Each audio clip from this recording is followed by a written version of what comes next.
పరిశుద్ధులకు ఒక్కసారే అప్పగింపబడినటువంటి బోధ అపోస్తులుల యొక్క బోధ అని మనం నేర్చుకుంటూ, అపోస్తులుడైన పౌలేసినటువంటి పునాదిలో ప్రాముఖ్యమైన 7 రాళ్లలో మూడవ రాయి దేవుని యందలి విశ్వాసం అని మనం నేర్చుకున్నాం. దేవుడంటే ఏంటో తెలుసుకున్నాం. దేవునిని గూర్చిన కొన్ని లోతైన పాయింట్లు ధ్యానం చేసాం. ప్రియులారా, విశ్వాసం అంటే ఏంటో తెలుసుకున్నాం. విశ్వాసం వలన ప్రయోజనాలేంటో తెలుసుకుంటున్నాం. విశ్వాసం వలన ప్రయోజనాలేంటి అంటే, నువ్వేది పలికితే అది విశ్వాసంతో అది జరిగిపోద్ది అంటూ ఒక పాయింట్‌ని మనం టచ్ చేసాం. రెండవదిగా, మనం విశ్వాసం ఉంచటం వలన మనకు నిత్య జీవం దొరుకుతుంది అని ఆ మాటను కూడా మనం టచ్ చేసాం. దేవుడికి స్తోత్రం. విశ్వాసం అనేది చాలా ప్రాముఖ్యమైంది. అందుకే అపోస్తలుడైన పౌలు గారు ఏం చెప్పాడంటే, తిమోతికి రాసినటువంటి మొదటి పత్రిక 6 అధ్యాయం 12వ వచనం చదవండి ఎవరైనా. అపోస్తలుడైన పౌలు తిమోతికి రాసిన మొదటి పత్రిక 6:12 ఎవరైనా చదవండి బైబిల్ తెరిచి. Praise the Lord. హల్లెలూయా. చదివేవాళ్ళు ఎవరు లేరా? నేనే చదివేస్తానయితే. చదువుతారా? Praise the lord. ప్రభుదాస్ ఒకసారి బ్రదర్. చెప్పండి. తిమోతికి రాసిన మొదటి పత్రిక 6:12. విశ్వాస సంబంధమైన మంచి పోరాటము పోరాడము, నిత్య హ్మ్. జీవమును చేపట్టుము, దాన్ని చాలు. పొందుటకు నీవు చాలు. మనం అనుకున్న పాయింట్ మనకొచ్చేసింది. విశ్వాస సంబంధమైన మంచి పోరాటం పోరాడు అని చెప్పాడు. నేను నిన్న, మొన్న చూపించినటువంటి రిఫరెన్స్‌లన్నీ కూడా విశ్వాసం ఉంచితే నిత్య జీవం దొరుకుతుందన్న పాయింటు చాలా ప్రాముఖ్యమైనదిగా దాన్ని తీసి, విశ్వాసం ఉంచితే నీకు నిత్య జీవం గ్యారంటీ అని నేను ఎంతవరకు చెప్పుకుంటూ వచ్చిన మాటల్లో ఇది ఫైనల్‌గా ఇదొక రిఫరెన్స్‌గా చూపిస్తున్నాను. విశ్వాస సంబంధమైన మంచి పోరాటం నువ్వు పోరాడితే నిత్య జీవం చేపట్టుకున్నట్టే అన్నాడు. అక్కడ నిత్య జీవం గురించే మాట్లాడాడు. చూసారా? ఎటొచ్చి ఏం మాట్లాడినా చిట్ట చివరికి నిత్య జీవం కాడకి లాక్కొచ్చాడు. నిత్య జీవం చేపట్టుకో.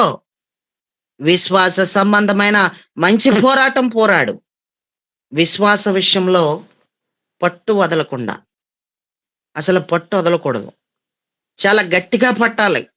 నువ్వు పట్టు అన్నట్టుగా అక్కడ చెప్పాడు. దేవుడికి స్తోత్రం. ప్రియులరా, అపోస్తులుల యొక్క బోధలో ఏదైనా చిన్న పాయింట్ టచ్ చేశామంటే చాలు.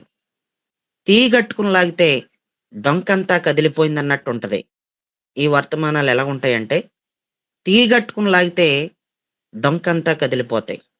దేవుని యందల విశ్వాసం అంటే ఎంత ఇన్ని విషయాలు ఉంటాయని ఎవరు అనుకోలేదు. పైన ఏదో ఎళ్ళిపోతాడులే అని అనుకున్నారు. దేవుని యందల విశ్వాసం గురించి మాట్లాడేటప్పుడు దేవుడి గురించి మాట్లాడుకోవాలి. అసలు దేవుడంటే ఏంటి?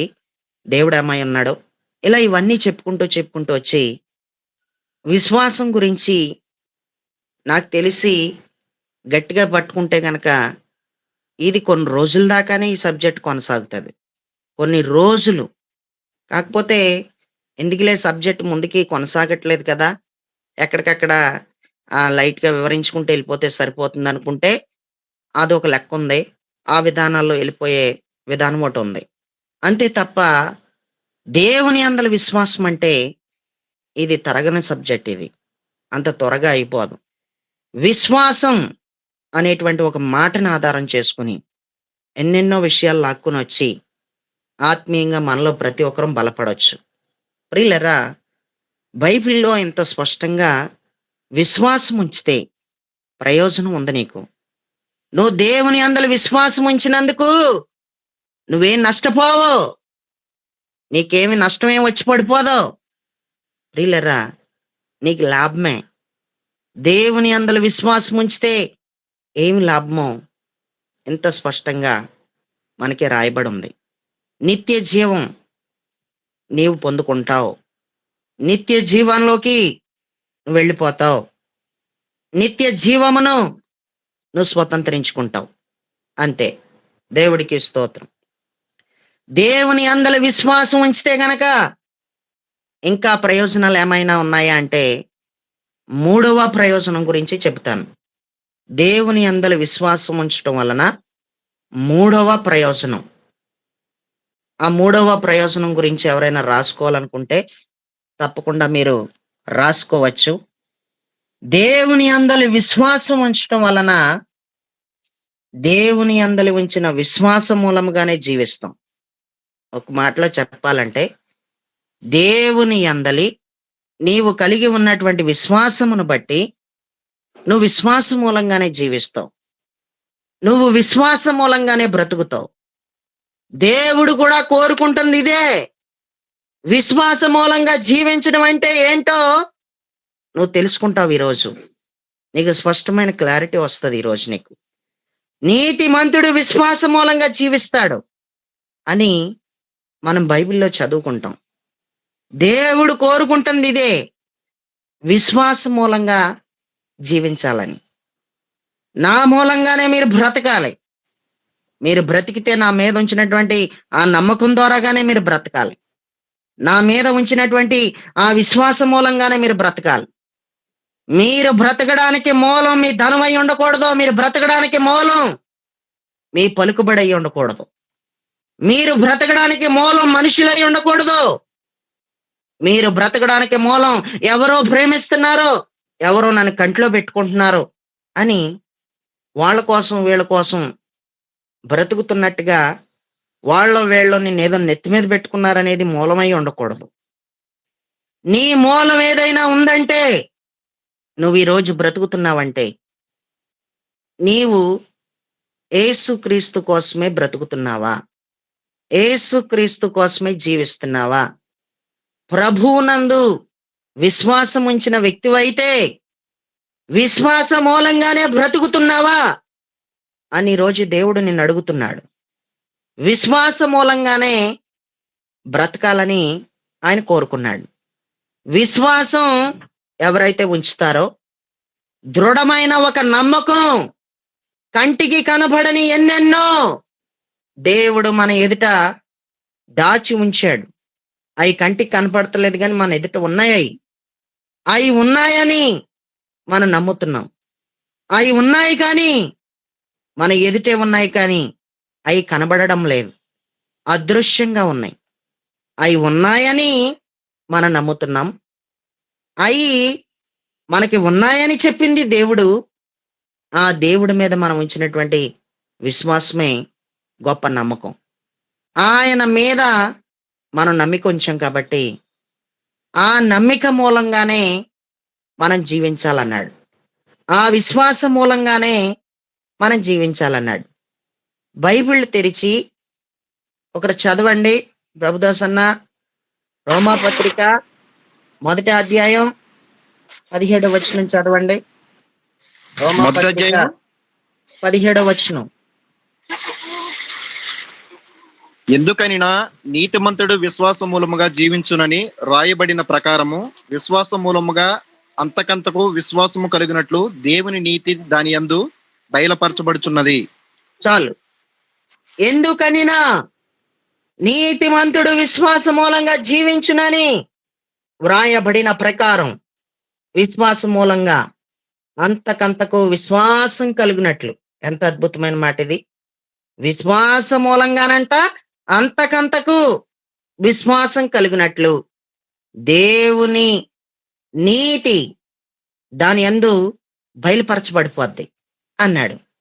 నీతిమంతుడు విశ్వాస మూలంగా బ్రతుకుతాడు. నీతిమంతుడైన వాడు విశ్వాస మూలంగా జీవిస్తాడు అని అన్నాడు. ఇక్కడ విశ్వాసం ఉంచుతుంటే నీతి కనపడుతుంది అంటున్నాడు. విశ్వాసం ఉంచుతుంటే నీతి కనపడిపోతుంది, బయటికి అది బయలుపరచబడిపోతుంది అంటాడు. నీతి కలిగి ఉంటేనేమో వాడు విశ్వాసం మూలంగా బ్రతుకుతాడు అంటాడు. టోటల్ గా ఇక్కడ ఏం అర్థమవుతుందంటే, నీతిలో విశ్వాసం, విశ్వాసంలో నీతి మిళితమైపోయినట్టు కనిపిస్తుంది. విశ్వాసంలో నీతి, నీతిలో విశ్వాసం. విశ్వాసం అంటే ఏంటో తెలుసుకున్నాం. విశ్వాసం అంటే ఏంటో తెలిసింది. మరి నీతి అంటే ఏంటో కూడా తెలియాలి కదా. నీతి అంటే ఏమి లేదు, దేవుడిచ్చిన ఆజ్ఞల ప్రకారం నడవడమే మనకి నీతి అని ద్వితీయోపదేశ కాండంలో రాశాడు. దేవుడికి స్తోత్రం. ప్రియులరా, ఇక్కడ చాలా స్పష్టంగా రాసుంది.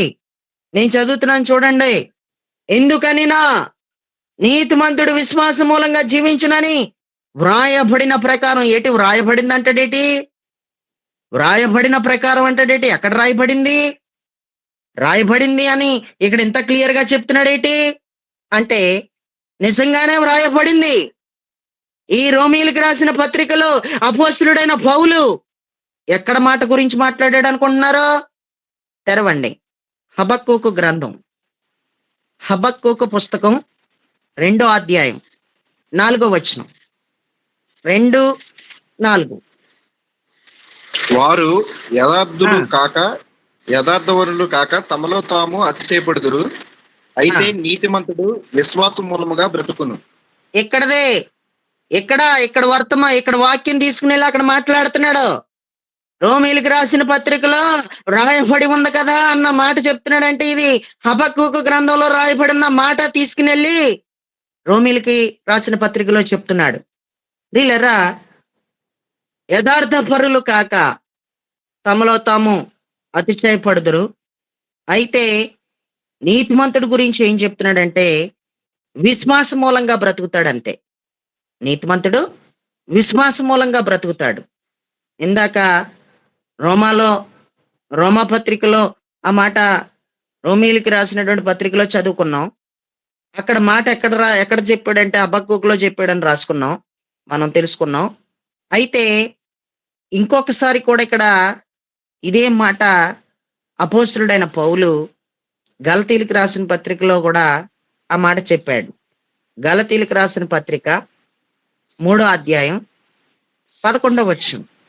గలతీ 3:11.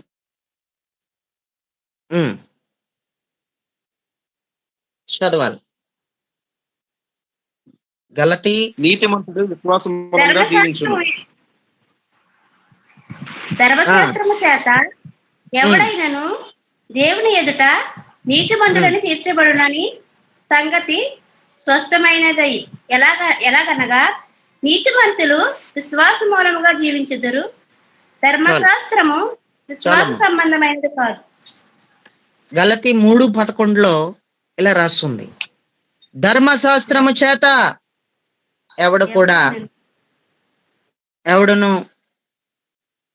ధర్మశాస్త్రము చేత ఎవడును దేవుని ఎదుట నీతిమంతుడని తీర్చబడ్డంట. ఆ సంగతి స్పష్టమే, మనందరికీ తెలిసిన విషయమే అంటూ అక్కడ చెప్పి, ఏలయనగా నీతిమంతుడు విశ్వాస మూలంగానే బ్రతుకుతాడు. నీతిమంతుడు బ్రతుకుకి మూలం ఏదైనా ఉందంటే అది దేవుని యందలి విశ్వాసం. అది దేవుని యందలి విశ్వాసం.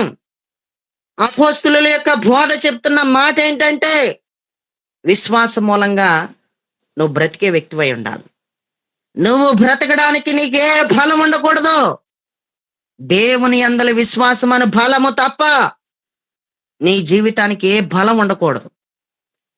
నువ్వు ఈ భూమి మీద బ్రతకడానికి నీ బలం ఏంటో, ఎవరిని చూసుకున్న బలము, ఏ బలం చూసుకుని బ్రతుకుతున్నావో అది కనుక నీకు తెలిసినట్టయితే, నువ్వు ఎవరి బలం చూసుకుని బ్రతుకుతున్నావో, నువ్వు ఎవరి బలం చూసుకుని నేను పట్టుకోలేకపోతున్నామో, అది ఏమైనా నువ్వు తెలుసుకుని సరి చేసుకోకపోతే గనక నీ బలం ఏంటో దాన్ని దేవుడు తీసేయబోతున్నాడు. నీకు బలంగా ఏదైతే ఉందో దాన్ని తీసేస్తాడంతే. నువ్వు నిలబడటానికి నీ బలం విశ్వాస మూలమైనదై ఉండాలి. దేవుడు తప్ప నీ బలం ఇంకేది అయి ఉండకూడదు. అంతే. నీ అందం అయి ఉండకూడదు, నీ ఆస్తి అయి ఉండకూడదు, నీ ధనం అయి ఉండకూడదు, అది ఏది అయి ఉండకూడదు. అంతే. ఇంకా స్పష్టంగా చెప్పేస్తున్నాడు. దేవుడికి స్తోత్రం. మనలో ప్రతి ఒక్కరం కూడా విశ్వాస మూలంగా తప్పితే ఇంకా దేని మూలంగాను ఎవరి మూలంగా కూడా మనం జీవించకూడదని అపోస్తుల బోధ ఖండిస్తుంది. ఇది ఏ బోధ? ఇది అపోస్తుల బోధ. అపోస్తుల యొక్క బోధలో ప్రియులరా చాలా చాలా ప్రాముఖ్యమైన విషయాలు మనం చాలా చాలా నేర్చుకుని బలపడవలసినవి. నీ రూపురేఖలు మారిపోతాయి అంతే, నీ తీరు మారిపోద్ది అంతే. ఈ బోధ వింటే చాలు నీకు విశ్వాసం వచ్చేస్తుంది అంతే. ఈ బోధ వింటే చాలు నీ స్వభావం మారిపోద్ది అంతే. నీలో గొప్ప గొప్ప కార్యాలు జరిగిపోతాయి. నీకు కాదు కార్యం, నీలోనే కార్యం జరిగిపోద్ది.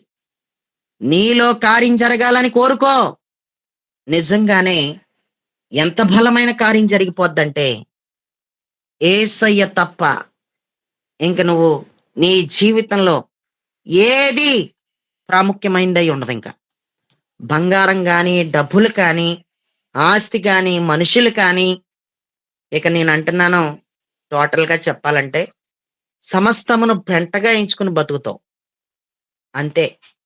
సమస్తమును పెంటగా ఎంచుకుని బ్రతుకుతారనమాట. వాళ్ళకి ఏ వద్దు ఇంకా దేవుడు తప్ప. ఇంకా దేవుడు పిచ్చే పట్టేసుకుంటుంది. ఇంకెవరి పిచ్చి పట్టుకోదు. ఇంకెవరి పిచ్చి? దేవుడి పిచ్చి పట్టేసుకుంటది అంతే. ఏ పిచ్చున్నా పాడైపోతావు, ఏ పిచ్చున్నా నశించిపోతావు. దేవుడి పిచ్చుంటే బాగుపడతావు. దేవుడి పిచ్చుందంటే స్వస్థత జరుగుద్ది. దేవుడి పిచ్చుందంటే మనశ్శాంతి వస్తుంది. డబ్బు పిచ్చితో ఉన్నావనుకో, డబ్బు ఉన్నంత వరకే నీకు మనశ్శాంతి. డబ్బు పోయిన తర్వాత, డబ్బు ఖర్చు అయిపోయిన తర్వాత మరలా తిరిగి నీకు మనశ్శాంతి ఉండదు. నేను చెప్పేటువంటి మాటలు మీకు అర్థం అవుతున్నాయో లేదో నాకు తెలియదు, కానీ నువ్వు అపోస్తుల బోధ వింటే గనక నిజంగా నీ జీవితంలో గొప్ప మార్పులు కనపడతాయి అంతే. ఇది అపోస్తుల బోధ. ఇది ఖండిస్తున్నది ఏంటంటే నువ్వెవరి మూలంగా బ్రతుకుతున్నావు, నువ్వు బ్రతకడానికి గల మూలం ఏంటి, నువ్వు బ్రతకడానికి గల ప్రాముఖ్యమైన స్థానం ఏంటి, దేనిని ఆధారం చేసుకుని బ్రతుకుతున్నావు అని నేను గట్టిగా అడుగుతున్నాడు దేవుడు. ఇంతకీ విశ్వాసమేనా అనేది? నీది నిజమైన విశ్వాసమేనా? ఇన్నిసార్లు నీతిమంతుడు విశ్వాస మూలంగానే జీవిస్తాడో బ్రతుకుతాడు అని చెబుతున్నాడు. ఇన్నిసార్లు చెబుతున్నాడు. అక్కడతో ఏం ఆగిపోలేదు. గలతీలకు రాసిన పత్రికలో ఆగిపోయింది అనుకున్నారేమో. రోమీలకు రాసిన పత్రికలో చదివేసుకున్నాం, హబక్కూకులో చదివేసుకున్నాం, గలతీలకు రాసిన పత్రికలో చదివేసుకున్నాం. అక్కడతో ఆగిపోయింది అనుకుంటున్నారా? తీయండి హెబ్రీలకు రాసిన పత్రిక 10వ అధ్యాయం 38వ వచనాన్ని కూడా చదవండి. హెబ్రీ 10:38. హెబ్రీ 10:38. దేవుడికి స్తోత్రం. చదివేవాళ్ళు లేనట్టున్నారు. హెబ్రీలకు రాసిన పత్రిక. నా ఎదుట నీతిమంతుడైన వాడు విశ్వాస మూలముగా జీవించును గాని అతడు వెనుక తీసిన ఎడల అతని యందు నా ఆత్మకు సంతోషం ఉండదు. నా ఎదుట అంటూ మొదలు పెట్టాడు. నా ఎదుట, నాకు అనుకూలంగా, నేను చెప్పినట్టుగా, నా ఆజ్ఞలను అనుసరించి, నా కట్టడలను అనుసరించి, నా మాటని కాదనకుండా, నా మాటను తోసేయకుండా ఎవరైతే నా స్వాధీనంలో ఉండి బ్రతుకుతారో, నా ఎదుట నీతిమంతులుగా అయిపోయి ఎవరైతే ఉంటారో వాళ్ళ మాత్రమే జీవించగలరని చెప్పేశాడు. వాళ్ళ మాత్రమే విశ్వాస మూలంగా జీవిస్తారు అని చెప్పేశాడు. దేవుడికి స్తోత్రం. విశ్వాస విషయంలో వెనకబడిపోతే దేవుడు ఎంతో బాధపడతాడు. విశ్వాస విషయంలో ఎవ్వరూ వెనకబడిపోకూడదు. విశ్వాస విషయంలో వెనకబడిపోవడానికి ఎన్నెన్నో వచ్చేస్తుంటాయి, ఎన్నెన్నో అభ్యంతరాలు వచ్చేస్తుంటాయి. ప్రియులారా, చాలా మంది ఏం చెప్తారంటే, ఈరోజు గూగుల్ మీట్కి ఎందుకు రాలేదు అని అడిగితే, చాలా మంది విశ్వాస వీరులుగా ఉండి ఇందులో ప్రార్థన చేసిన ప్రార్థనా పరులే వీళ్ళు. మీరే అంటే ఎవరో మీరే. అమ్మా ఎందుకు రాలేదు అంటే, ఇందులో చాలా ప్రార్థనా పరులుగా ఉండి చక్కగా ప్రార్థన ఎత్తుకుని ప్రార్థన చేసే మీరే ప్రియులరా ఎందుకు రాలేదు అని అడిగితే మనసు బాలేదు. మనసు బాలేదండి. అసలు మనసు బాలేదు. మనసు పాడైపోయింది. అసలు అనుకున్న పని అవ్వలేదండి. అనుకున్న పని అవ్వలేదు. అందుకే బుర్ర పని చేయలేదు. ఇంకా అయిపోయింది. ఇంకా బుర్ర పని చేయలేదు. ఆలోచన ఎటో పోతుందండి. ఇంకా ప్రార్థన రావట్లేదు. ఇంకా ఇంట్రెస్ట్ కూడా లేదు. ఇంకా ప్రియులరా బుర్ర పాడు చేసేసుకుంటున్నారు చాలా మంది. ఏం పాడు చేసేసుకుంటున్నారు? బుర్ర పాడు చేసేసుకుంటున్నారు. మరి ఇలా బుర్రపాడు అయిపోతుందంటే నీది విశ్వాసమా? నీది విశ్వాసమా చెప్పు? ఇది చిన్నదానికి పెద్దదానికి బుర్రపాడు చేసేసుకుంటామేటి? ఇదేం గొడవ అసలానే? చిన్నదానికి పెద్దదానికి బుర్రపాడు చేసుకుంటామేటి? ప్రియులరా ఇదేటో బుర్రపాడు అనే సమస్యలు ఏమి లేవులే ఈయనకి అనుకుంటున్నారేమో.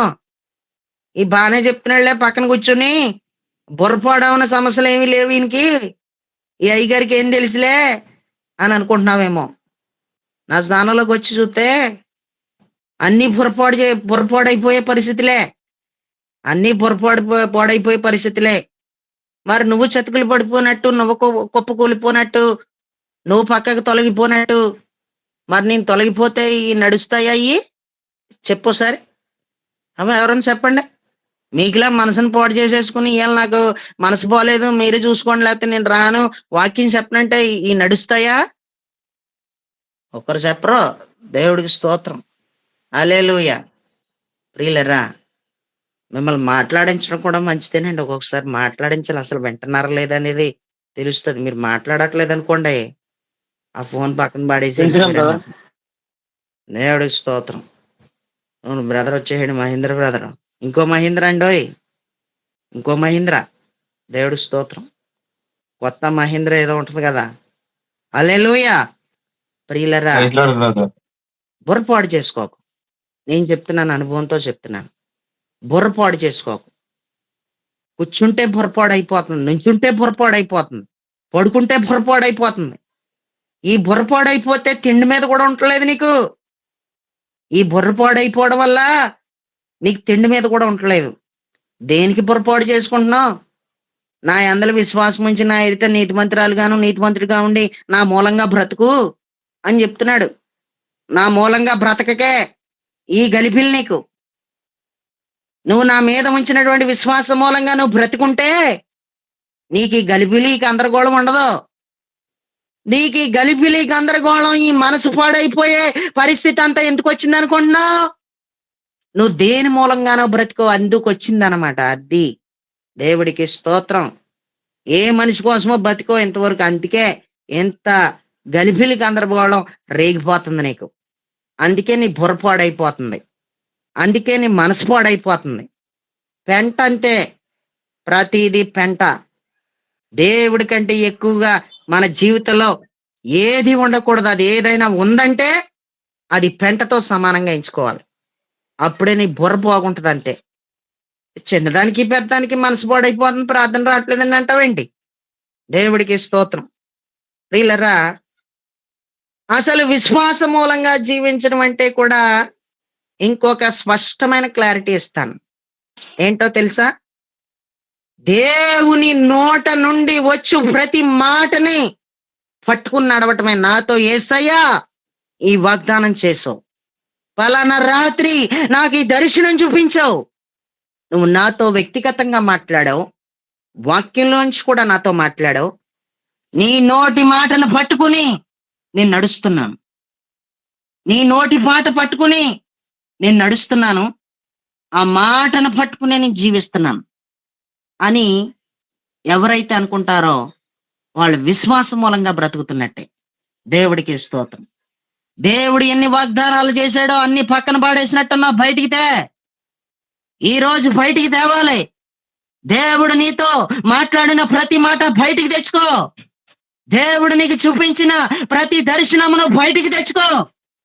బయటకు తెచ్చుకుని నాతో పలానా రోజు పలానా రాత్రి పలానా సమయంలో నాతో ఈ విధంగా మాట్లాడు, అయితే నేను ఆ మాటలను ఆధారం చేసుకుని బ్రతుకుతున్నాను, నువ్వు అవి నెరవేరుస్తావు అని చెప్పి బయటికి తెచ్చుకో. కత్తులు బయటికి తీసి యేసయ్య కోసం బ్రతుకు. విశ్వాస మూలంగా జీవించు. నువ్వు నిజంగా అలా జీవిస్తే దేవుని మార్గంలో నువ్వు చక్కగా నడుస్తున్నట్టే. నీ మనసు ఇంకా పాడైపోదంతే. దేవుడికి స్తోత్రం. చిన్నదానికి పెద్దదానికి ఇంకా నన్ను ఎవరో ఏదో అన్నారని చిన్నదానికి పెద్దానికి చిన్నపిల్లల మాటలు మాట్లాడక ఇంకా అయిపోయింది. నువ్వెక్కడో ఉన్నావు ఇంకానే. ఇంకా చిన్నపిల్లల మాటలు ఎవరో ఏదో అంటున్నారని లాక్కుంటాం పీక్కుంటాం. ఇవన్నీ చిన్న చిన్న మాటలు, చిన్నపిల్లల మాటలు. నా ఇంటికి ఎవరు వెళ్ళొద్దన్నారంటే వాళ్ళ ఇంటికి ఎవరు వెళ్ళొద్దని ఎవరైనా చెప్పారంటే మానేని నీ ఇంటికి వచ్చి వాళ్ళే వస్తారు. చిన్నదానికి పెద్దానికి చిన్నపిల్లలాగా చిన్నపిల్లోళ్ళలాగా. ఏంటి అసలు ఈ గోలేటి? ఏటి ఈ బాధ ఏంటి నీకు? ఇది చాలా చిన్నయి, చాలా చిన్నవి. వదిలేసి పట్టించుకోకు. దేవుడికి స్తోత్రం. ఈ చాలా చిన్న చిన్న విషయాలకి మనసు ఎందుకు పాడు చేసుకుంటున్నావు? చిన్న చిన్న విషయాలకి మనసు ఏం పాడు చేసుకోకు. దేవుడు నీతో ఏం చెప్పాడు అది పట్టుకుని నడవటం, విశ్వాసం మూలంగా బతకడమే. ఆమేన్. అంతే, ఇంకా అంతకుమించి ఏం లేదు. మత్తయి సువార్త చదవండి ఎవరైనా. మత్తయి సువార్త 4:4 చదవండి. అసలు యేసయ్య ఏం చెప్పాడో తెలుస్తుంది అక్కడ. మత్తయి సువార్త తీయండి. అందుకైనా మనుషుడు రొట్టె వలన మాత్రం కాదు గాని దేవుని నోట నుండి వచ్చు ప్రతి మాట వలనను జీవించును అని రాయబడి ఉన్నదా నేను. అది ఆయన ఏం చెప్పాడు సాతానుతో? రొట్టె వలన కాదు సాతానా, రొట్టె వలన తిండి వలన బ్రతికేస్తాడు అనుకున్నావేమో. రొట్టె వలన తిండి వలన కాదు బ్రతికేది. యేసయ్య కోసం బ్రతకాలంటే, దేవుని కోసం బ్రతకాలంటే ప్రియులరా, నిశ్చయంగా దేవుని మాట ఆ వ్యక్తి జీవితంలో చాలా ఇంపార్టెంట్. దేవుడు నీతో వ్యక్తిగతంగా మాట్లాడుతున్న దర్శనం రూపంలో మాట్లాడుతున్న కోణం గాని, నీ హృదయం మందు మెల్లనైన స్వరం వినబడుతున్న సందర్భం గాని ఏదైనా నీకు ఉండాలి. దేవుడు నీకు ఏదైనా చూపించి ఉండాలి. నిశ్చయముగా ఆయన నీకు ఏది చూపిస్తాడో దానిని పట్టుకో. దానిని పట్టుకుని వెళ్ళంతే విశ్వాసం మూలంగా బతికేస్తున్నట్టే. ఇంకా మాట వదలొద్దంతే. నేను స్వస్థపరుస్తానన్నాడా? నేను స్వస్థపరిచి యెహోవాను నేనే అని చెప్పాడా? ఈ మాట వాక్యలోంచి చెప్పడమే కాదు, వ్యక్తిగతంగా ప్రార్థనలో ఉన్నప్పుడు ఏమైనా స్వరం వినబడిందా? కలలో ఏమైనా వాయిస్ వినబడిందా? దేవుడు నీతో మాట్లాడాడు అంతే. దానిని పట్టుకుని అంతే నువ్వు నిలబడిపోతే ఆయన కోసం జీవిస్తున్నట్టే, విశ్వాసం మూలంగా బ్రతికేస్తున్నట్టే. యేసయ్య చెప్పాడు, దేవుని నోట నుండి వచ్చు ప్రతి మాట వలన జీవించును అని వ్రాయబడి లేదా? వ్రాయబడి ఉందే అని అన్నాడు.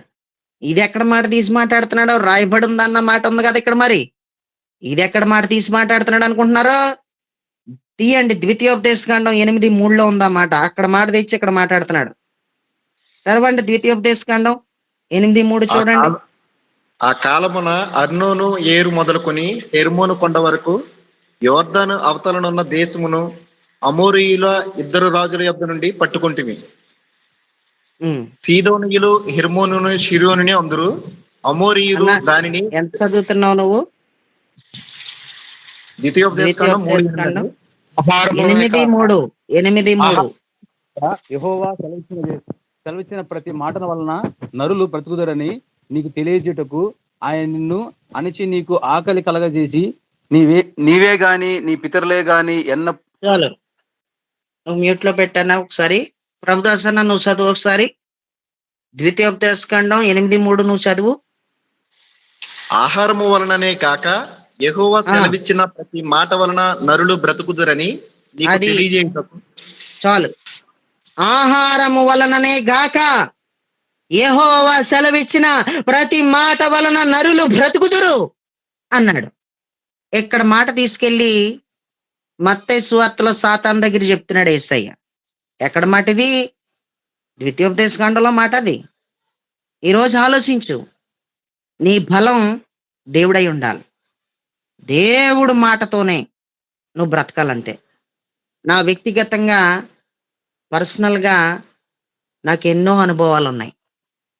నన్ను దేవుడు సేవకి పిలిచినప్పుడు నాకు అనుమానాలు ఎక్కువైపోయినాయి. నిజంగా నన్ను సేవకు పిలిచాడా అని. ప్రియులరా, దేవుడు నాకు ఏ మాట అయితే ఇచ్చాడో నేటికి ఆ మాట పట్టుకుని నేను నడుస్తున్నాను.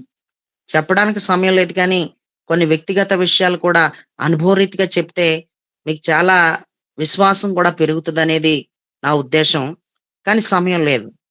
నాకు ఎవ్వరి సపోర్టు లేదు. నాకు భక్తి చేయటానికి ఎవ్వరి సపోర్టు లేదు. నన్ను ఎవరో సపోర్ట్ చేయలేదు. నా కుటుంబీకులే నాకు పెద్ద ముల్లు. అర్థమైందా మీకు?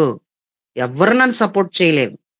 నేను ఆత్మీయంగా ఎదగాలని, నువ్వు ఆత్మీయంగా బలపడు, ఆత్మీయంగా ఎదుగు అని ఎవ్వరు నాకు సపోర్ట్ చేయలేదు. ఎవరు నాకు సపోర్ట్ చేయకపోయినా దేవుడు మాటను పట్టుకుని నేను ఎదగడం మొదలుపెట్టాను. దేవుడు నేను ఆత్మీయంగా ఎదగటానికి నాకు సహాయం చేశాడు. ఎవరి మాట కావాలి చెప్పు నీకు? ఎవరు సపోర్ట్ చేస్తారో దేవుడి దర్శనం నీకుంటే చాలు. దేవుడు పిలుపు నీకుంటే చాలు.